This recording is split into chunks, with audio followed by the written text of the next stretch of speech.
자, 오늘은 74쪽에 보면은 74쪽 이제 구별짓기를 보겠습니다.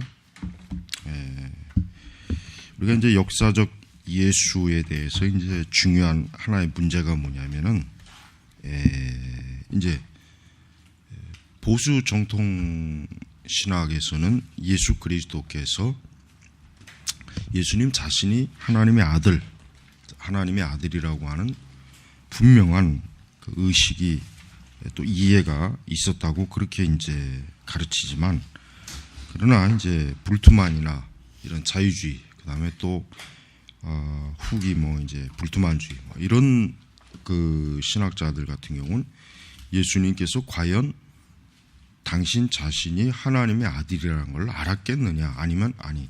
그러니까 당신 자신이 하나님의 아들이라는 것도 그들은 사실 인정을 하지 않지만, 예수님 자신이 과연 그것을 제대로 이해를 했겠느냐. 그러니까 그들은 굉장히 폄하하는 거죠. 예수님의 그 사역 활동 자체를 폄하하기 때문에 과연 예수님께서 그들 자신, 그러니까 자기 자신에 대한 이해가 과연 어떤 것이냐. 그러니까 자신의 그 영웅심에 사로잡혀서 혹시 그렇게 한 거 아니냐, 이렇게 거의 이제 폄하를 합니다. 그러다 보니까 이제 우리는 예수 그리스도께서 과연 자기 자신을 어떻게 이해했고, 또 그것이 정확한 거 어떻게 이제 성경적으로나 또 이제 신학적으로 그걸 어떻게 우리가 이제 이해해야 될까, 이제 그 부분을 사실은 잘 알아야 됩니다. 그래서 오늘 지금 이제 들어가는 부분이 이제 그런 부분은 이제 서론격이 되는데, 여기 보면 이제 자의식과 그러니까 자기 이해, 이게 그러니까 한 사람이 자기 자신을 이해하는 데는 이렇게 두 종류의 의식이 있죠. 자기 자신을 의식하는 것, 그다음에 자기 자신을 이해하는 것. 그래서 지금 여기 보면은 이 자의식이라는 거는 이제 저자도 이제 얘기했지만 심리적이고 또 내적 의식과 이제 관련이 되는. 그래서 이제 인간이 자기가 어떻게 느끼느냐. 그러니까 여기 나와 있처럼 공포, 불안, 사랑, 기쁨, 만족, 안정, 불안정, 불안정감, 이런 것들. 그러니까 이런 것들이 사실은 뭡니까? 인간이 내적으로 자기 자신을 감각적으로 느끼고 이해하는 그러한 하나의 선이해, 그러니까 자기 자신을 먼저 이해하는 겁니다. 근데 이것은 이제 인간이 이제 살면서 그러니까 막 이 세상에 태어나는 순간부터 죽는 그 순간까지죠. 또 그리고 이제 거의 대부분이 다 그렇지만은 태어나서 거의 그래서 1살, 한 2살 그때까지의 기억을 갖고 있는 사람은 거의 없어요. 좀 빠르면 한 3살, 4살. 그러나 태어나자마자 6개월, 1년 이때 자기 자신을 기억하는 사람은 없어요. 그러니까 그때는 인간의 존재라고 하는 게 이 세상에 막 태어나서 자기를 인식하기가 어렵다는 거예요. 자기를 인식하기가 불가능하다는 거죠. 그러다 이제 서서히 나이를 먹어가면서 어때요? 나이를 먹어가면서 이제 인간이 자기 자신을 의식하는 거예요. 그러니까 자기 자신에 대해서 비로소 이제는 어떤 무언가를 감각을 느끼고 이해하고 바라보고 하는 그런 내적인 자기 의식이 이제 생기는 것입니다. 자, 그다음에 이제 두 번째는 이제 자기 이해라는 용어가 여기 나오는데, 그거는 이제 아까 얘기했지만 자의식이 있어야 자기 이해라고 하는 게 있다. 이렇게 지금 얘기해요. 그래서 여기 보니까 좀 인지적이라고 그러죠. 그러니까 뭔가 지적으로 이해를 하는 과정. 그게 이제 자기 이해란 말이에요. 그러나 그것은 자기 자의식이 먼저 선행되지 않으면 자기 이해라는 것도 거의 불가능하죠. 그러나 이제 그래서 이제 자기 이해와 자기 자의식은 사실 또 구분이 되고, 그래서 이제 이와 같은 두 관점, 그러니까 한 사람이 자기 자신을 이해하는 데 있어서 이 두 종류의 관점이 반드시 필요하다. 그렇지 않으면 인간이 자기를 볼 수 있는 어떤 무언가가 없어요. 뭔가가. 그러니까 이제 예를 들면 이제 기억을 잃어버렸을 때 인간은 굉장히 당황하죠. 기억을. 그러니까 어떤 과거에 만약에 기억이 싹 지워진다 그러면 어떻게 되겠어요? 그러면은 인간은 어때요? 자기 자신을 이해할 수 없어요. 이해할 수 없어요. 그러니까 내가 과거에 어디에서 살았고, 또 내가 누구와 알고 지냈고, 내가 어떤 일을 했고, 어떠한 내가 삶을 살아왔는지, 이런 그 어떤 뭐예요? 자기 이해를 할 수 있는 그 요소들 자체가 어때요? 싹 사라지게 되면은, 그러면 이제 그 사람은 이제 길을 잃는 거예요, 길을 잃어서 더 이상 어떻게, 그러니까 어디로 가야 될지, 무엇을 해야 될지, 그렇게 이제 모르는 그러한 상태가 돼버려요. 자, 그래서 이제 우리 이제 여기서 보면 이제 역사적 예수에 대해서 말하면은 이제 이 제임스 던 같은 사람이 얘기하는 게 뭡니까? 예수님께서는 자신이 신적인 분이라는 것을 의식하지 않았다. 그러니까 예수님은 보통 이제 그러니까 던 같은 사람은 이제 정통적으로 기독교 역사에서 가르쳐 왔던 걸 정면으로 부정하는 거죠. 예수님은 분명히 신적인 자기 이해와 또 자기 의식이 있었는데 근데 이 던 같은 사람은 그것 자체를 이제 부인하는 거예요. 그래서 예수님 자신이 자기 자신에 대한 그 이해에서 자기가 정말 하나님의 아들이냐라고 하는 것을 예수님 자신은 의식하지 못했다, 의식하지 않았다, 이렇게 되는 겁니다. 이렇게 돼버리면 그냥 예수님은 하나의 특별한 영웅적인 사람밖에 안 되잖아요. 그러니까 하나님의 아들이라고 하는 것을 본인도 몰랐는데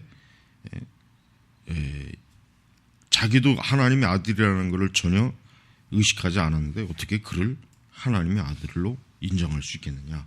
또 그가 가르치는 것과 그가 행할 모든 것을 어떻게 신적인 구속의 활동으로 그걸 인정할 수 있겠느냐, 볼 수 있겠느냐. 이제 그런 문제가 생기는 거예요. 그러나 이제 우리가 이제 보면 하반절 예수님의 자기 이해, 즉 그가 자신의 삶에 부여하신 의미와 자신의 행위에 대해 주신 해석은 그런 자의식이 정확히 어떤 것이었는지를 찾는 미끄러운 글에 들어가지 않고서는 파악할 수 없다. 그 이제 다음 제다 보면 이제 두 종류의 또 좀 어려운 얘기가 나오는데, 자, 외연적으로 분명한 기독론과 함축된 기독론, 이 두 가지, 이제 예수님 자신에게 있어서 이 두 가지 이제 구분이 이제 필요하다, 이제. 자, 외적으로 분명히 그러니까 외연적으로 분명한 기독론. 자, 외적으로 분명히 나타나 것이라면 예수님께서 주장하시고 명료하게 하시고 해석하는 데서 자신에 대해 말씀하신 것을 말한다. 그러니까 예수님께서 뭡니까? 나는 길이요 진리요. 또 예수님께서는 당신 자신에 대한 신적인, 그러니까 나를 본 자는 아버지를 보았고, 이와 같은 말씀이 결국 뭐예요? 이와 같은 말씀이 예수님께서 저와 같은 말씀을 하셨을 때 저 말이 과연 의미가 뭐냐? 분명히 저분이 어떻게 해서 하나님을 또 아버지라고 부를 수 있겠느냐? 그러니까 이제 우리가 바리새인들이 이제 예수님에 대해서 가장 참 바리새인들이 집중적 핵심적 논란이 뭐냐면 예수님께서 갑자기 느닷없이, 그러니까 바리새인들에게는 여전히 그 구약의 관점으로서는 하나님의 아들이라는 것 개념 자체가 그들에게는 너무나 같아요. 생소하고, 더 정확히 얘기하면 사실 신성모독적인 얘기예요. 엄밀히 얘기하면. 근데 이 예수라는 사람이 느닷없이 나와가지고 하나님을 아버지라고 부르고 그러니까 이 바리새인들이 굉장히 거기에 충격을 받아요. 그러니까 우리가 이 바리새인들의 입장에서는 사실은 예수 그리스도를 의심할 수밖에 없는 상황이에요, 사실은. 그리고 사실은 세례 요한도 엄밀히 보면 세례 요한도 예수님께서 하나님의 아들이라는 인식보다는 뭐예요? 구약에서 하나님께서 예언한 메시아로서만 사실은 세례 요한은 보지 않았나. 이제 그런 생각이 사실은, 왜냐하면 세례 요한이 예수님을 하나님의 아들이라고 한 적이 없잖아요. 한 적이 없단 말이에요. 그러니까 사실은 세례 요한조차도 어떻게 해요? 예수님이 하나님의 아들이라기보다는 저분이 바로 메시아. 뭐 나중엔 또 이제 잠깐 그것조차도 이제 세례 요한이 좀 굉장히 흔들렸죠.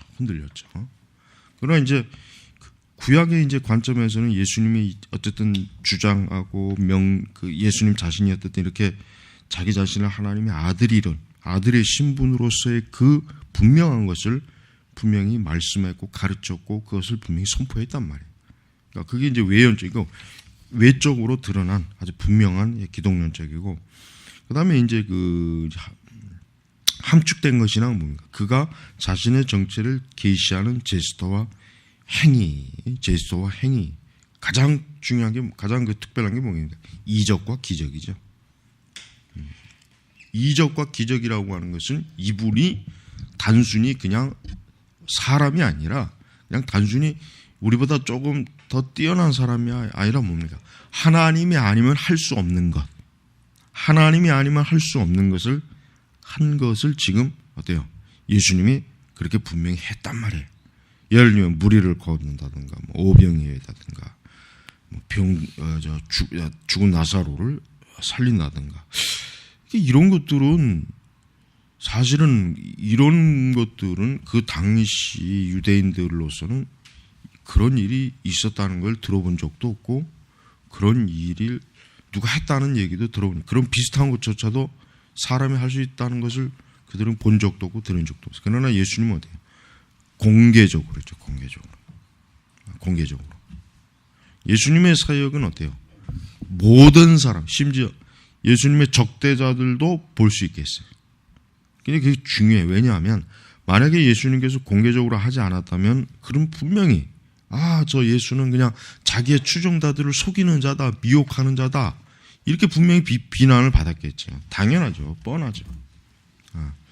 그래서 예수님께서는 아예 공개적으로 모든 믿는 자, 그러니까 예수님을 추종하는 자나 예수님을 아주 적극적으로 반대한 자 똑같이 어때요? 예수님에 대해서, 예수님이 하신 일을 눈으로 볼 수 있고 그거를 분명히 어때요? 체험할 수 있고 알 수 있겠단 말이에요.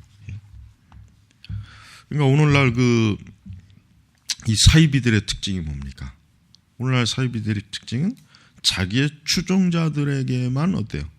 어떤 자기의 어떤 무언가를, 자기의 어떤 권위, 그런 것들을 자기의 추종자들에게만 보이죠.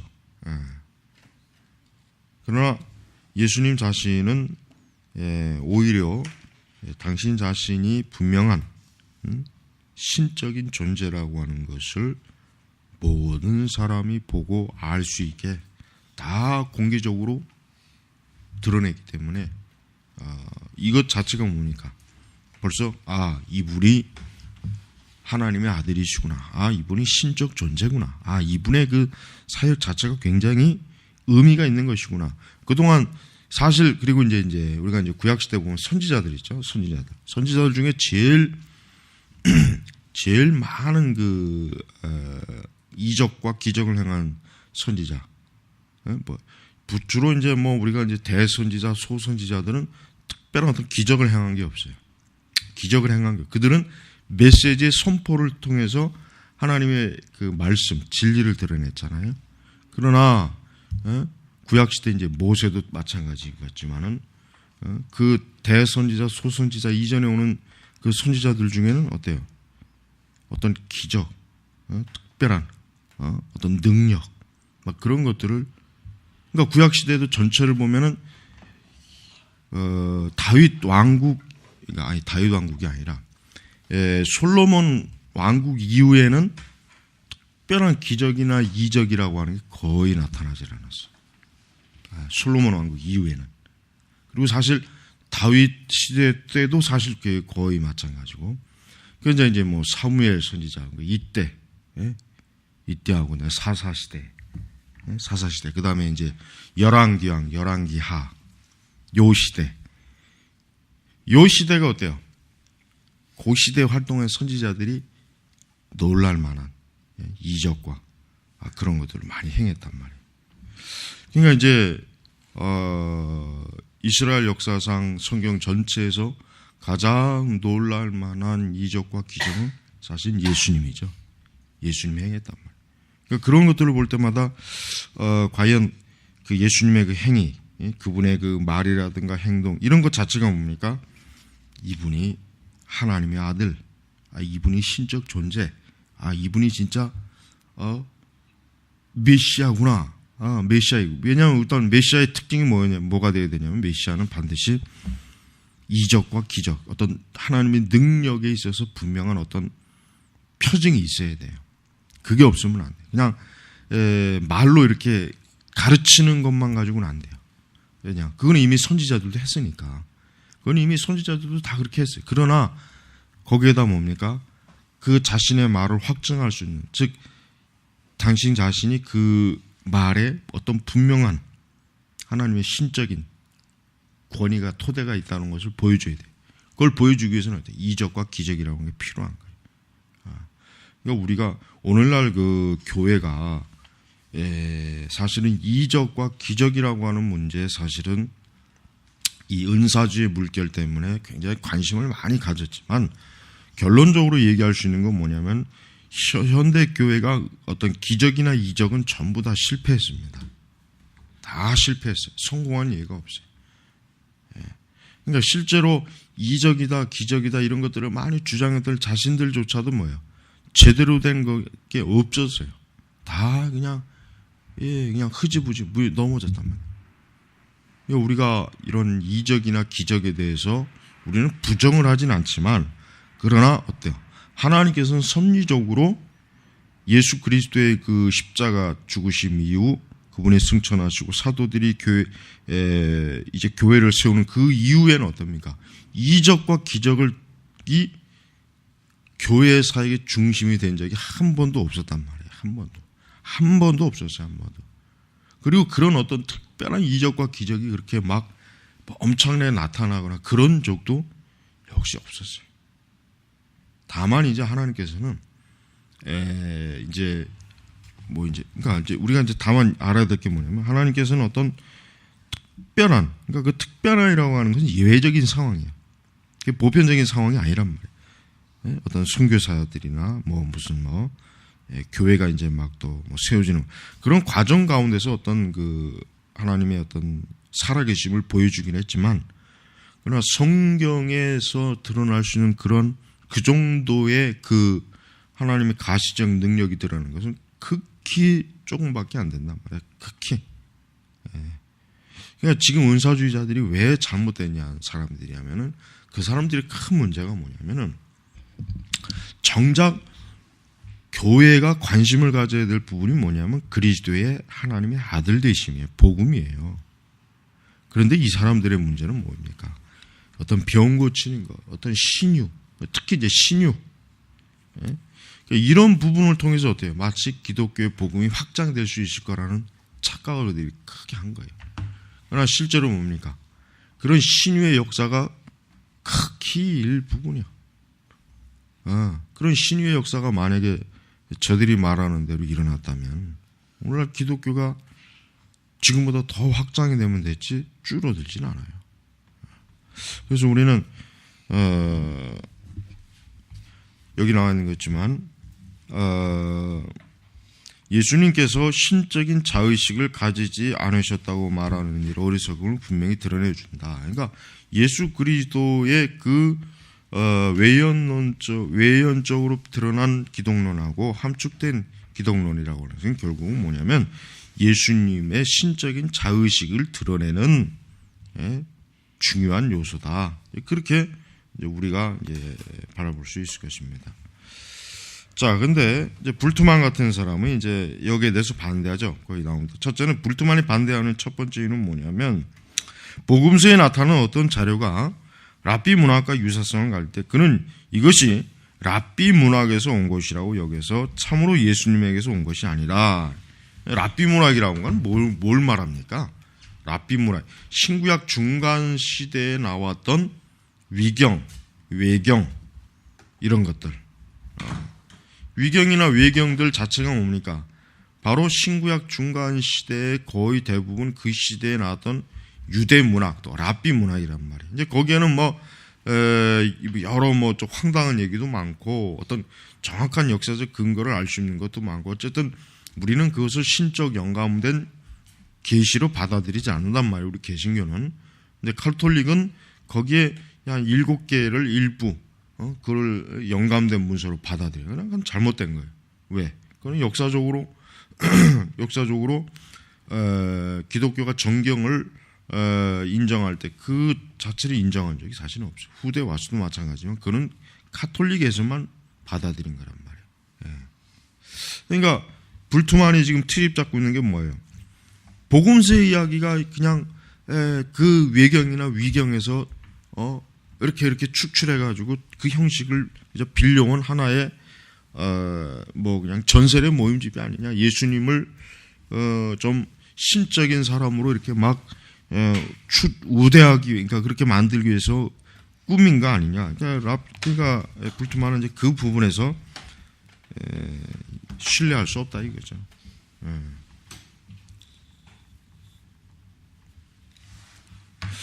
자, 그리고 이제 또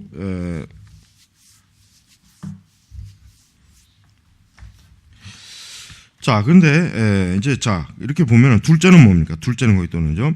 부활 이후 시대에 온 어떤 자료가 예수님의 부활 이전의 삶에도 편입되었다고 한다.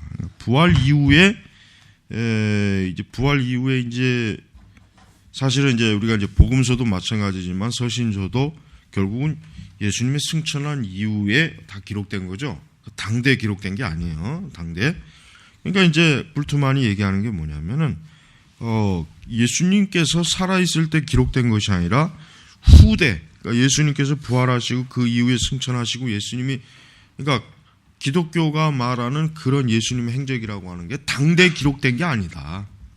그러니까 당대에 누군가 그를 객관적으로 좀 보고 기록되었다면은 신빙성이 있겠지만은 그 이후에 기록된 것이기 때문에 이게 과연 역시 마찬가지 믿을 수 없다 이거죠. 그러니까 쉽게 얘기하면은 그 예수님이 부활 승천 이후에 있었던 그 당시에 예수님을 추종하는 자들이 그 역사, 그들이 바라는 것, 그런 것들이 결국은 복음서에 결국은 투입되어 역으로 투입된 거예요. 역으로. 사실은 그런 일이 없었는데 사실은 복음서에 나타난 그런 일이 전혀 사실은 역사적 근거도 없고 실제로 일어나지도 않았었는데 후대에 예수님을 따르는 자들이 자기들의 열망이나 자기들의 소망을 복음서라고 하는 기록을 통해서 만들어냈다, 꾸며냈다. 이제 이렇게 저들은 주장하는 것입니다. 그러니까 이제 불투만 같은 사람은 좀 급진적인 사람입니다, 사실. 불투만은 굉장히 급진적이고, 그런데 이제 불투만은 이제 굉장히 그 당대에도 이런 그 어떤 자기의 그 신학적 관점으로 굉장히 유명한 사람이고 또 많은 사람들이 그의 주장을 또 많이 받아들였어요. 그러다 보니까 이제 더 이제 어떤 그 당시 그 기독교 신학이 이런 부분에서 좀 정통에서 많이 후퇴했죠. 자, 그래서 이제 77페이지 보면은 하반절에 이런 말씀이 있습니다. 예수님에 관해서 상당히 많은 것을 나타내어 준다는 것을 보니까, 자, 먼저 저 앞줄로 봐야 되겠네. 이 말씀들의 사전적인 의미에만 제한되어 있지 않고 언어의 의도성에 대한 분석을 사용해서 그물로에는 이것들이 예수님에 관해서 상당히 많은 것을 나타내어 준다는 것을 보여주었다. 이 말씀들이 실제로 계시해 주는 것은 자신이 누구인지를 참으로 알며 죄를 사하는 권세를 가졌고 단순히 개인적 확신이나 신뢰로는 다할 수 없는 아버지 하나님에 대한 독특한 관계를 가지신 그런 분이다. 그러니까 그리스도의 그 말씀, 즉 그리스도의 그 성경에 기록된 이 말씀이라고 하는 것은 불투만이 말한 그와 같은 차원으로서는 이것은 설명이 되는 것이기는 좀 어렵다. 진짜 예수님께서 하신 말씀이나 이런 것들을 보면은 참으로 이분이 진짜 하나님을 아버지로 믿고 또 하나님 아버지의 관계에 있어서 분명히 독특한 관계를 가지고 있다. 이렇게 이제 좀 옹호하는 거예요. 다음에 이제 공간고분서의 이제 함축된 기독론, 이제 공간고분서 함축된 기독. 아까 지금 우리가 얘기했지만 이 함축된 기독론이라고 하는 것은 결국은 뭡니까? 함축된 기독론이라고 하는 것은 예수님의 행하신 것, 예수님이 무엇을 행하셨나? 그러니까 복음서 자체는 서신서는 어떠한 명제적 진리를 서술하는 게 전부예요. 물론 이제 그 사도행전도 좀 복음서적인 그런 요소가 있죠.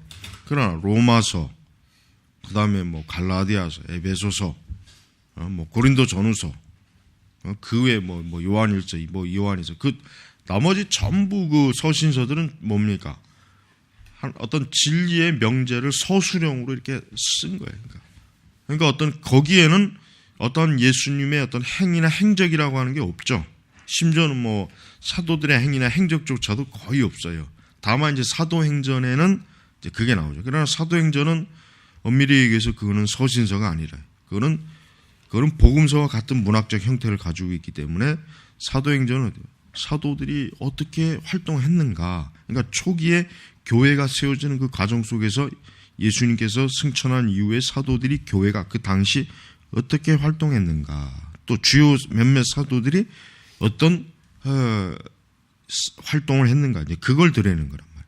마찬가지입니다. 공간복음서 전체. 아니 사실은 뭐 요한복음도 사실은 마찬가지겠지만 복음서라고 하는 것 자체가 뭡니까? 그리스도의 활동이 거의 핵심이에요. 예수님이 뭘 하셨고 어떤 걸 하셨고 이게 사실은 뭐예요? 거의 주가 된단 말이에요. 주가. 예수님은 물론 가르치는 것도 있어요. 뭐 산상수훈도 있고 뭐 이제 극히 이제 그때마다 제자들에게 어떤 가르침. 그러나 복음서는 확실히 뭡니까? 그리스도의 활동. 여기니까 여기서 뭐 신학 용어로 그냥 함축된 기독론. 이제 그게 이제 대부분입니다. 자, 그래서 예수님께서는 하나님 나라를 도입하심으로써 예수님 자신이 온 게 자체가 뭡니까? 하나님의 나라예요.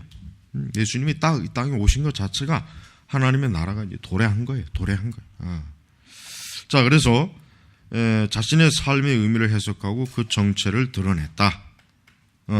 근데 이제 이 의미를 해석하고 드러낸 거는 언제? 공생애 때. 공생애 이전에는 뭐 이제 성전에 이제 소년 시절에 성전에 가서 이제 잠깐 그 랍비와의 논쟁 그것만 있지. 그 외에는 어때요? 철저하게 가려졌잖아요. 그 시기는. 그리고 드디어 공생의 시기에 예수님께서 했대요. 사도 세례 요한에게 세례를 받고 난 이후부터 비로소 뭡니까? 예수님 자신의 정체가 이제 드러나는 거예요. 그리고 그 자체가 뭡니까? 이제 하나님의 나라가 본격적으로 왔다. 그리고 예수님 자기 자신이 활동을 통해서 그 활동 자체가 계시적 활동이니까 예수님의 활동은 그냥 일반적인 활동이 아니라 하나하나가 뭡니까? 다 하나님께서 예수님에게 구원의 사역을 이루기 위한 하나의 전부 다 그런 과정을 이렇게 담은 것이지. 예수님께서 그냥 한가하게 뭐 자기 뭐 취미생활도 하면서 뭐 복음도 전하고 여행도 다니고 전혀 그런 게 아니에요. 아주 철저하게 3년의 그 공생의 기간 내내 뭡니까? 오직 십자가의 복음, 그리스도의 복음입니다. 하나님 나라입니다. 하나님 나라. 주의 나라가 온다. 하나님의 나라가 온다. 이제 정의와 공의가 세워지고 악인이 심판받고 이제는 의로운 자들이 세워주는 그런 나라가 온다. 예수님 자신이 이제 그거를 이제 완전히 그냥 딱 공식적으로 이제 선언하는 거죠. 자, 그래서 이제 예수님 자신은 이제 오는 세대, 이제 앞으로 올 세대. 그러나 이제 그 예수님 자신이 옴으로써 이미 오는 세대가 예수님 자신을 통해서 이미 벌써 어때요? 와 있다고 한 하나의 보증이 돼요, 보증이. 그러니까 앞으로 올 것이다. 물론 그 말도 맞는 말이지만 예수님 자신 지금 와 있기 때문에 또 한편으로 이미 그 나라가 어느 정도 와 있다. 이렇게 이제 보면 될 것입니다. 자, 그래서 이제 이 세대, 이제 오는 세대, 이 세대 자체는 뭡니까? 앞으로 도래할 세대는 초자연적 하나님에 의해서만 수립될 수 있는 그러한 아주 특별한 그런 세대죠. 정말 우리 눈에 보이는 죄와 사망이 완전히 멸망하고 의로운 자가 완전히 세워지는 그러한 시대가 완전히 오는 세대. 그러니까 예수님은 바로 그 오는 세대를 내가 지금 왔기 때문에 너희들도 그 세대를 기다려야 된다. 그 세대를 믿음으로 바라보라. 멀지 않았다. 이런 그 주장을 예수님 자신이 행동으로 보여주는 거예요. 그래서 이제 예수님 자신이 이제 그와 같은 사역을 하시면서 결국 뭡니까? 자기 자신의 신성을 드러내는 거예요. 근데 이제 예수님에 대해서 예수님 자신이 자기의 신성을 몰랐다. 그분은 자기가 뭘 하는지도 모르고 그냥 영무심에 의해서 막 괜히 막 선동한 거다. 그런 불투만의 주장은 실제로 예수님의 활동 사역에 비교해 볼 때 전혀 맞지 않는 거다. 그렇게 이제 볼 수가 있는 것입니다. 자, 이제 보면은 첫째로 우리는 예수님의 세례 받으심의 중요성에 대해서 주목할 필요가 있다. 예수님이 세례를 받은 예수님의 사도 요한 세례 요한이 예수님보다 먼저 6개월 먼저 오셔서 그분이 이제 유대 전역에 이제 회개하라. 하나님 나라가 곧 온다. 어떤 그런 그 메시지를 전하는데 결정적으로 이제 예수님과 세례 요한이 이제 본격적으로 바톤 터치가 되는 게 언제냐면 예수님이 세례 요한으로부터 세례를 받는 그 시점이에요. 이제 그때를 기점으로 세례 요한은 언제? 이제는 퇴장, 이제 물러나. 이제는 누가? 이제는 하나님의 아들. 진짜 왕의 사신이었던 세례 요한은 물러가고 진짜 왕 되신 그분이 이제 어때요? 나타나는 거예요. 그러면서 이제 여기 보면은 복음서의 모든 기록에서 성령이 예수님에 임하여 분명하게 메시아 시대를 나타나 있으니, 자, 이 성령의 강림이 이제 가시적인 거냐 아니냐, 이제 이것도 이제 신학자들이 논란하죠. 근데 우리가 성경을 볼 때는 진짜 성령이 비둘기처럼 근데 그렇게 보기는 좀 그렇죠. 그건 아니죠. 그거는 뭐예요?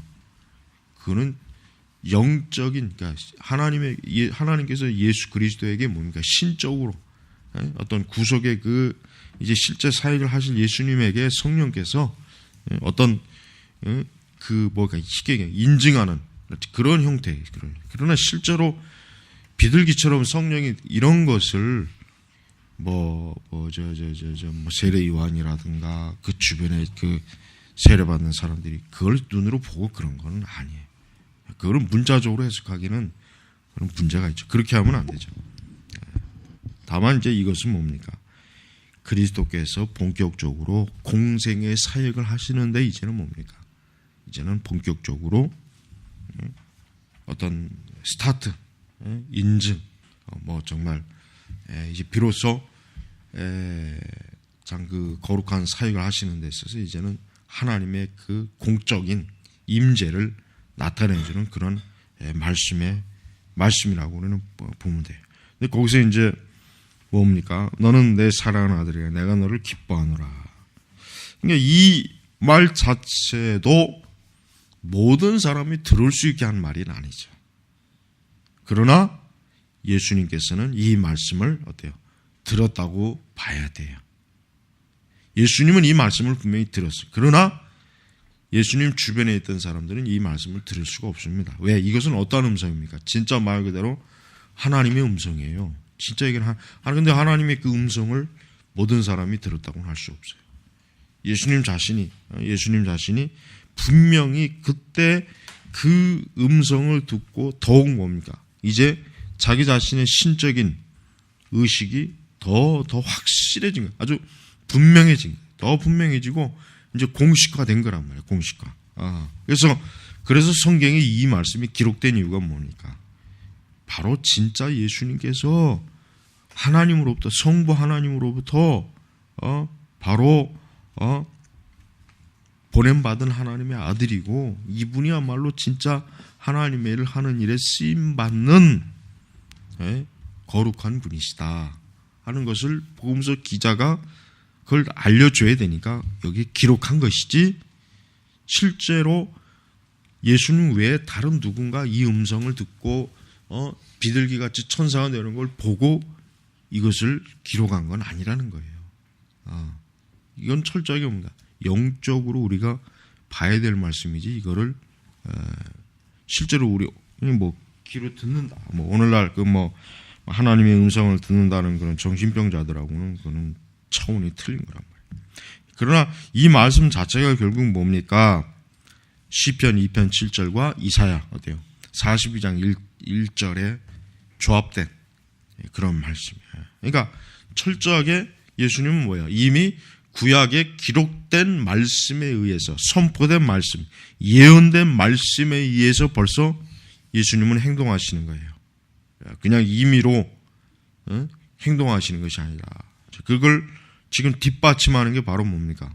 아까 얘기했지만 시편 2편 7장과 이사야 42장 1절의 말씀. 그래서 이사야 42장 1절이라면 우리는 여기서 정복하는 왕을 말하는 시편 9절과 고난받는 종을 말하는 이사야 한 구절이 연관되어 있음을 발견하게 되는 것이다. 이 세례 사건 뒤에 따라 나오는 유혹 기사에서 각각의 도전과 유혹은 이 역할을 끊어내리려는 목적을 취하고 있다. 즉 고난받는 종이 걸어가야 하는 길을 어때요? 영광스럽게. 고난받지 말아라. 그러니까 마귀의 유혹은 간단하죠. 마귀의 유혹이라고 하는 것은 예수님에게 십자가의 길을 가지 말고 좀 편한 길로 가라. 그냥 높은 왕궁에서 세상 왕국을 다스리면서 그렇게 해도 하나님의 아들로 살 수 있는데 뭘 굳이 그렇게 어려운 길로 가냐고 하느냐. 이게 지금 마귀가 유혹하는 거예요. 마귀가. 그러니까 목회자도 똑같죠. 목회자도 수시로 그런 마귀의 유혹과 제한이 오는 거예요. 좀 더 세상에서 이제 놀아라. 좀 편히 쉬어라. 이제 여유를 가져라. 너의 취미 생활을 해라. 이제 네 시간도 가져라. 이런 식으로 마귀는 사역자가 그의 사역이 잘 되면 잘 될수록 그런 유혹을 와요. 그러나 거의 대부분 다 거기에 넘어가요. 예수님과 같이 딱 끊는 게 아니라 다 그런 마귀의 유혹에 넙죽넙죽 다 받아먹고 결국 나중에 보면은 마귀의 종노릇 하고 있어요. 오늘날 우리나라 교회 그 대형교회 목사들 봐요. 중대형 교회 목사들 대부분 다 내가 볼 때는 다 마귀의 종노릇이에요. 종노릇. 여러분 사울이 그만 그 제사장 역할을 하다가 하나님께로부터 버림받았지만 그러나 즉시 버림받은 게 아니에요. 그 시점 이후로도 어때요? 몇십 년 동안 왕의 자리에 있었단 말이에요. 왕의 자리. 그러면서 어때요? 이스라엘을 다스렸어요. 그 뭔 얘기하는 거예요? 우리가 이걸 똑바로 알아야 돼요. 누가 계속 하나님께 쓰임받고 하나님 일한다. 그게 하나님께 쓰임받는 게 아니에요. 그냥 보류된 거예요. 하나님께서 버렸다고 해가지고 그 사람을 그 그 목회자를 당장 끌어내리는 게 아니지. 끌어낼 것 같으면 이미 벌써 끌어냈지. 그러나 하나님은 그냥 내버려 두는 거야. 그러나 궁극적 심판은 하나님 앞에 가면 심판이 이루어지는. 그러니까 착각을 하면 안 돼. 뭐 저렇게 뭐 나쁜 짓을 해도 계속 저렇게 뭐 하나님의 일을 막 하는 걸 보면은 하나님이 쓰는 것 같다. 그걸 쓰는 게 아니에요. 그걸 쓴다고 보니 그건 아직도 그건 뭘 모르는 거야. 그건 쓰는 게 아니라 그냥 하나님이 내버려 두는 거야. 내버려. 우리가 그걸 잘 구분할 줄 알아야 돼요.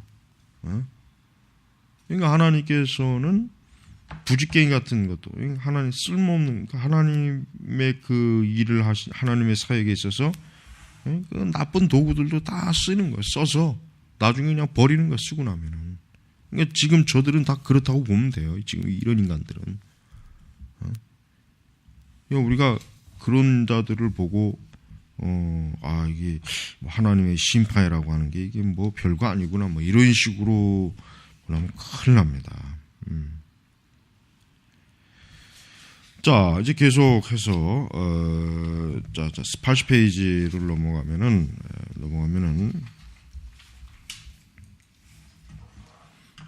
오스카 쿨만은 예수님께서 공적으로 메시아라는 칭호를 억제하신 이유가 그의 역할이 민족주의적 방식으로 오래되지 않도록 하기 위해서였다고 주장한다. 그러나 개인적으로 이 칭호의 사용을 허용하셨고 이에 대한 바른 의미를 제공해 주신 것이다.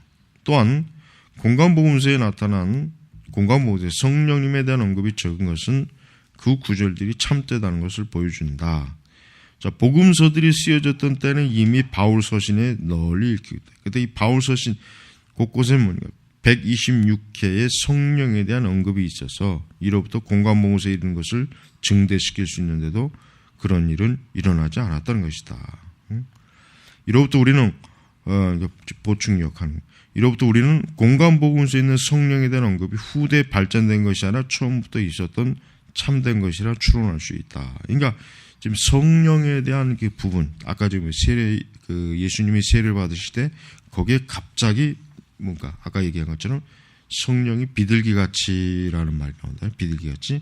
근데 이 성령이라고 하는 이 문제가 이제 아까 이제 불투만 같은 사람들이 의심하는 게 뭐냐면 아니 왜 갑자기 성령이 그때 나오느냐. 성령의 활동이라고 하는 것은 이미 사도행전의 그 성령의 강림절 때 그때서야 성령의 보편적 역사가 있는데 왜 예수님이 세례받을 때 성령이라고 하는 그 부분이 나오느냐. 이제 이런 의심에 대해서 지금 풀어주는.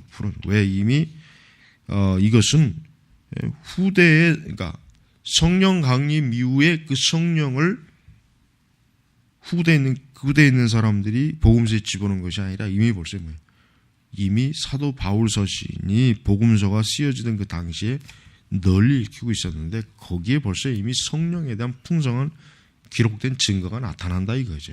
그러니까 어때요? 복음서에 있는 성령이라고 하는 것은 꾸며낸 것도 아니고 이미 의도적으로 끌어낸 것이 아니라 이거는 이미 예수님 당시에 이미 성령의 활동의 가시적 역사가 있었고 후대에는 어때요?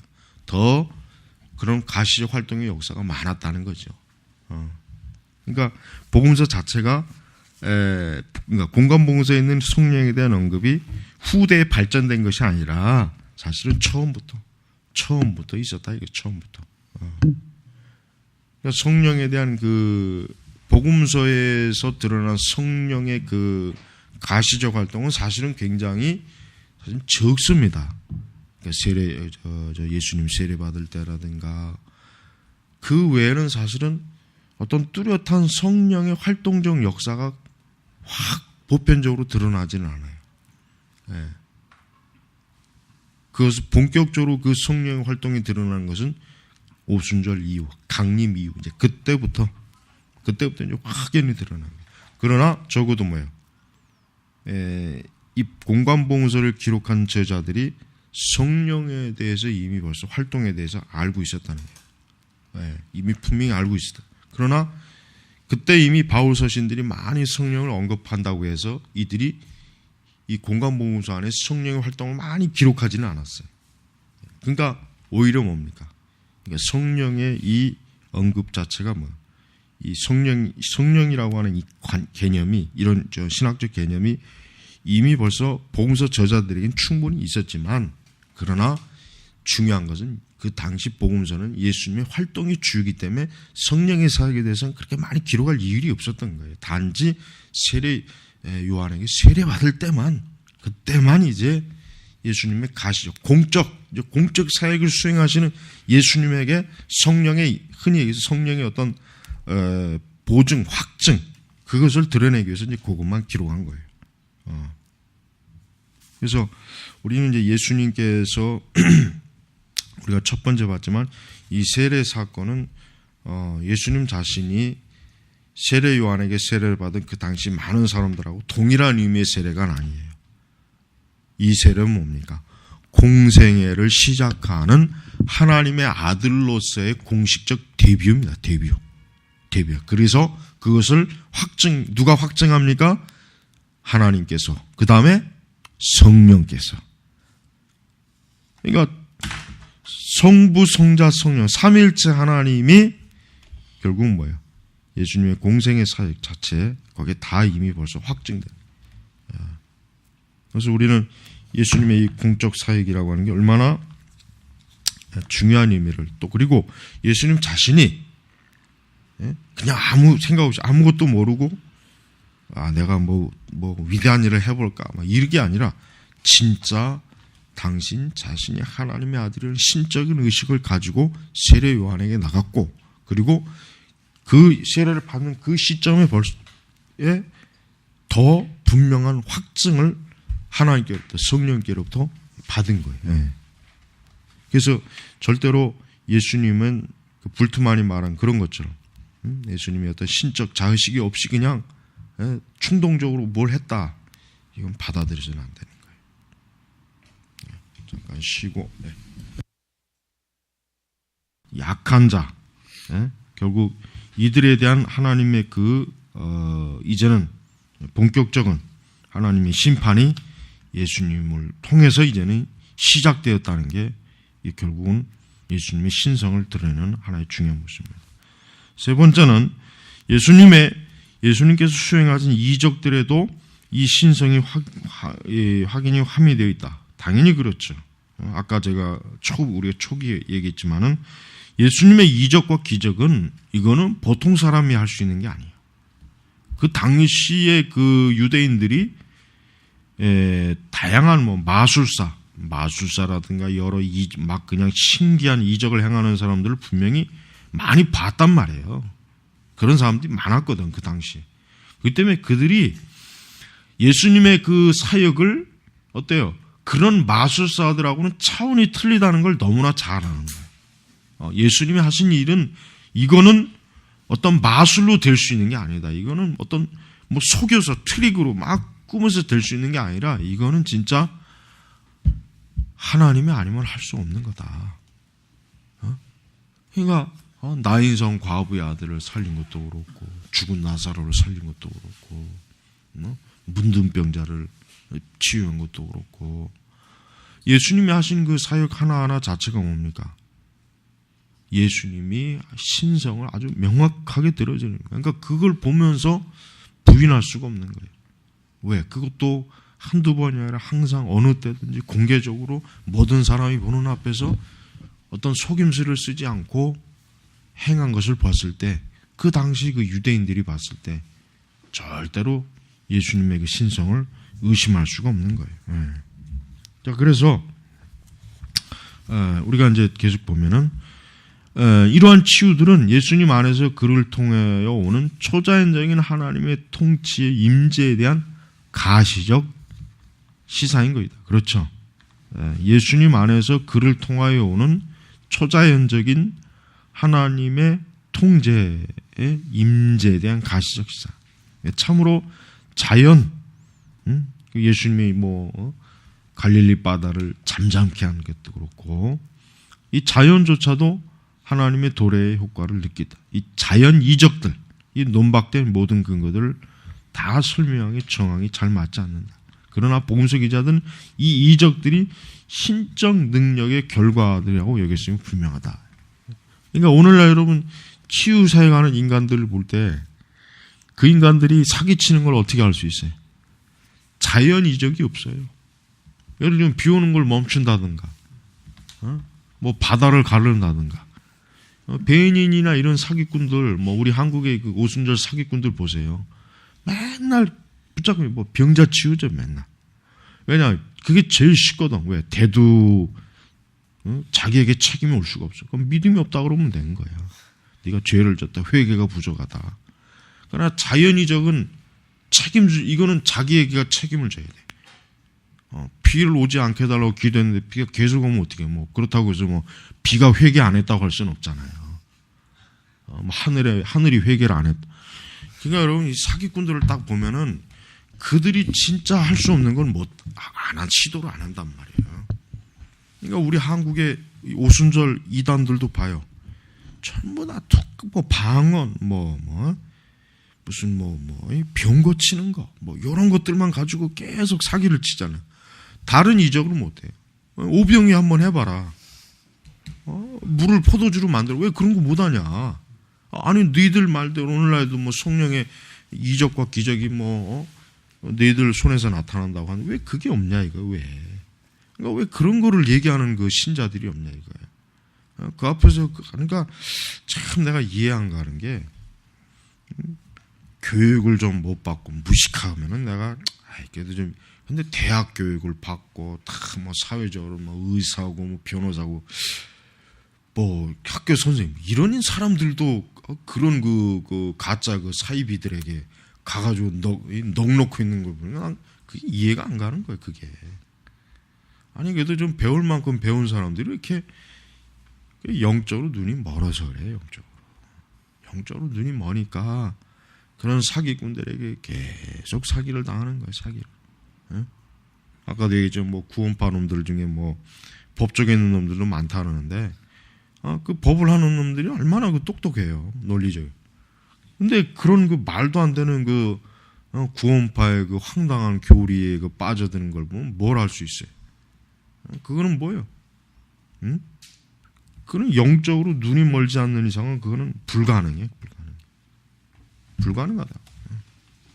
그러니까 우리가 이 교회가, 우리나라 교회가 진짜 문제가 너무 많아요. 내가 볼 때는 우리나라 교회 자체가 이단들을 양성하는 숙주란 말이야, 숙주. 응? 이단들을 양성하는 숙주이기 때문에 진짜 정말 그 책임을 물으려면은 우리 교회, 이 기성교회라고 하는 데가 진짜 문제. 응? 자, 계속 봅니다. 그러나 거의 83페이지 중반. 그러나 복음서 기자들은 이 이적들이 신적 능력의 결과들이라고 여겼음이 분명하고, 그래서 때로는 이런 자연 이적들을 권능이라고 말하기도 한다. 예수님은 출생 시부터 이런 능력을 가지고 계신 분이고, 따라서 이런 능력을 타고난 분이라고 할 수 있다. 빈센트 테일러는 결론짓기를, 예수께서는 그에 대하여 유비를 찾아볼 수 없는 능한 일들을 하셨으니 이는 인간성의 일반적 능력을 초월하시는 의식을 쉽고도 분명하게 말해줍니다. 그러니까 예수님의 이 사역의 능력이라고 하는 것은 배워서 하는 게 아니죠. 배워서 하는 게 아니라 배워서. 이거는 이미 그분 자신이 하나님이기 때문에 그분은 말씀으로 당신이 하고자 하는 걸 다 할 수가 있는 거예요. 무엇이든지. 넷째로 유대인의 생각에 그렇게 신성한 것은 뭐예요? 율법과 예수님의 관계가 그저 선지자적인 만한 것 이상의 역할을 가지셨음을 밝히 말해준다. 이는 특히 산상수훈에 잘 나타난 마태가 여러 가지 재료를 사용했는가, 이 설교의 말씀들이 여러 문맥에서 주어진 것인데 이것이 교회에 의해서나 마태에 의해서 후대 한 부분에 모아진 것인가 하는 문제인데 여기에 우리의 관심이 되지 않는다. 이는 우리가 여기서 이 말씀들에 예수님 자신에 대한 어떠한 의식이 함유되어 있는가에만 관심을 가기 때문이다. 그러니까 예수님 자신이 하나님의 말씀을 전할 때 예수님이 그 말씀을 어떻게 전하신가, 어떤 의식으로 전하셨는가. 예수님은 단순히 구약에 아니면 뭐 예수님이 어떤 스스로가 그냥 아무 생각 없이 멋있는 말, 뭐 신비한 말을 쏟아내셨는가, 아니면 진짜 당신 자신이 하나님이 말씀하시는 거라고 여기시면서 하나님의 메시지를 전했는가. 이제 그 부분을 우리가 살펴볼 때 실제로 예수님은 어때요? 예수님은 당신 자신이 하나님의 권위로서 어때요? 하나님의 말씀을 전하는 거예요. 그러니까 예수님은 남의 권위를 빌린 게 아니에요. 아, 이사야가 뭘 했다. 그게 아니죠. 왜? 이사야에게도 말씀을 주신 분이 누굽니까? 예수님이란 말이에요. 예레미야에게나 구약의 그 선지자들에게 말씀을 주신 분이 예수님 당신인데, 그분이 왜 다른 그 권위를 빌리는 게 아니죠. 다만 그걸 확증하기는 하죠. 확증. 그러니까 구약 성경의 어떤 그 말씀을. 그러나 중요한 건 뭐냐면 예수님 자신이 뭡니까? 권위자입니다. 권위자. 하나님이시니까 그분 자신이 하는 말 자체가 권위 있는 말씀이에요. 그러니까 누구의 권위를 빌려가지고 뭐 예를 들면 세례 요한 모세가 이랬다, 예레미야가 이랬다, 그러니까 이렇다라고 하는 게 아니에요. 그게 아닙니다. 당신 자신이 하나님이시기 때문에 내가 예레미야에게, 모세에게, 선지자들에게 이렇게 되는 거예요. 거꾸로 되는 거예요. 거꾸로. 그러니까 우리는 예수님이 얼마나 하나님 나라의 그 메시지, 복음을 전하는 데 있어서 예수님 자신이 얼마나 확고한 권위를 가지고 우리가 말씀했는지 알아요. 그게 자체가 뭡니까? 그분 자신이 하나님이라고 하는 신적, 그 말씀을 증거하는 권능자라는 걸 드러내는 거예요. 자, 이제 마지막으로 5번째. 우리는 그가 자신의 죽음에 대해 말씀하시는 목적 감각을 주목할 필요가 있다. 그렇습니다. 예수님은 처음부터 예수님 자신이 어때요? 죽으실 것을 아셨어요. 예수님이 사회 공생애를 진행하다가 이러다 내가 죽겠구나라고 하는 게 아니죠. 이미 처음부터 당신이 어때요? 내가 죽어야 된다는 거, 내가 죽지 않으면 안 된다는 거, 당신 자신이 희생 제물이 되지 않으면 안 된다는 걸 이미 아셨단 말이에요. 아셨단 말. 그렇지만 아까 불투만 같은 이런 학파들은 어때요? 예수님이 과연 당신 자신의 죽음을 알았겠느냐 이거예요. 그러니까 굉장히 차이가 이게 큰 거예요. 그러니까 예수님의 이 고난, 이 메시아적인 이 궁극적 십자가의 소명을 이루는데 예수님이 전혀 예상하지 못하고 그만 어떻게 하다 보니까 거기까지 가서 그냥 마지못해 죽으냐. 그게 아니라 뭐냐. 이미 예수님 처음부터, 이미 당신이 이 땅에 오시는 그때 공생의 시작부터 제자들을 부르시는 그 시점, 또 많은 그 3년 동안 내내 그분이 유대 전역을 다니면서 또 갈릴리에서 하나님의 말씀을 들으는 그 순간부터 이미 벌써 예수님은 죽어야 한다는 거. 내가 결국은 십자가에서 죽어야 한다. 내가 희생 제물이 된다는 걸 확고하게 인식하셨어요. 이게 굉장히 중요한 문제입니다. 이것을 만약에 예수님이 의식을 못했다, 만약에 이런 식으로 나오게 되면은 예수님의 죽음이라고 하는 것은 그냥 갑자기 어떻게 하다 보니까 그냥 그렇게 된 거지, 이게 철저하게 하나님의 구속의 계획에 의해서 되었다고 여겨질 수가 없는 거란 말이에요. 그래서 그분 자신이 반드시 고난을 받고 고난의 종, 구약에서 말한 그 고난받는 종, 그것을 예수님 자신이 어때요? 명확하게 드러내고 그대로 예수님 거기에 따랐던 거예요. 그래서 우리는 예수 그리스도의 이 거룩한 이 구속의 이 예수님의 그 죽으심, 그 대속의 사역이라고 하는 것은 이미 예수님 자신이 처음부터 명확하게 인식한 가운데 어때요? 이걸 알았고 깨달아서 어때요? 결국은 하나님의 구속의 사역을 이뤘다. 이렇게 이제 우리가 볼 수가 있는 것입니다.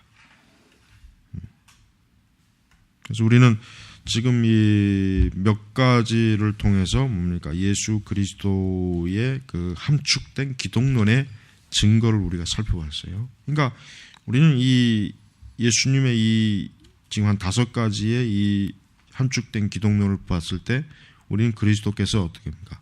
신적 의식을 분명히 가지시고 이분은 사역을 하셨다라고 하는 게 증명이 되는 거예요. 자, 여기서 마칩니다.